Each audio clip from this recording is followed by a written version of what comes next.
the Israelis and SpaceX. It took them about 3 or 4 months to get up there.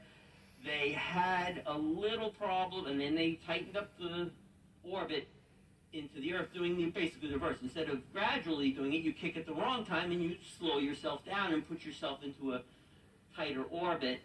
But they had a mishap on the landing and ended up toppling over with a very hard landing and ruined the mission at the last second, which was very, very disappointing. They are relaunching in 2 years. I am very excited to see if they can do it again. But after all that months of watching it, they crashed on their lander. But this is, to me, the best explanation of how you travel in space. Another great example, we don't need another video of it, was the Cassini-Huygens spacecraft. That's how it got out to Jupiter. It took about 8 or 9 years to get out to Saturn following this type of trajectory. The Mars landers that we've had took 9 months. So back to my scaling, if you remember, I put up the Earth and the Moon, and it takes 3 days, we said, right, to get there with the other one I had, and we put them on the radar dome and the post to get the 75 meters apart in the scale of my little demonstration models. How far in that scale can someone guess is Mars? I wrote it down. I'm cheating.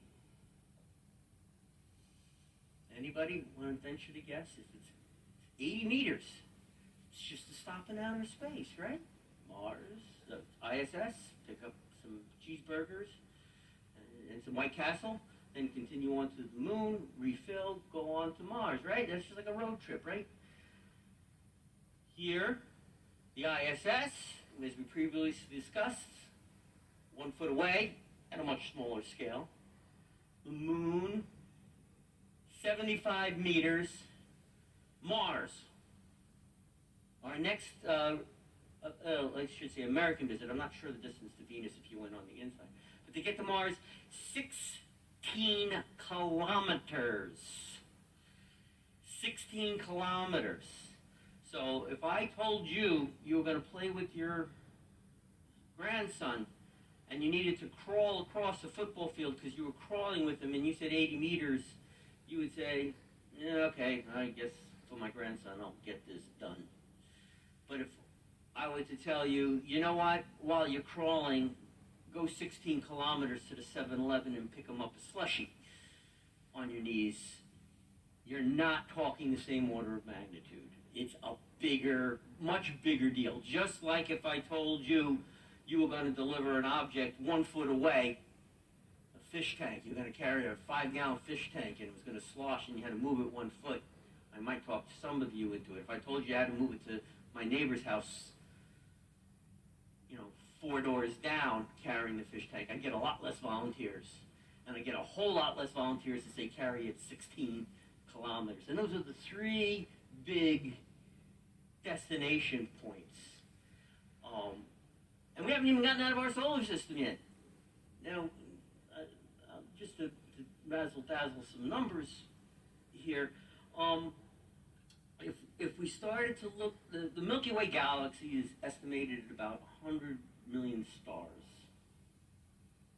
going around a center gravitational mass. Everything's about gravity at the end of the day. God bless Newton for recognizing this. I don't know how he did it. He knew it was all about the gravity. But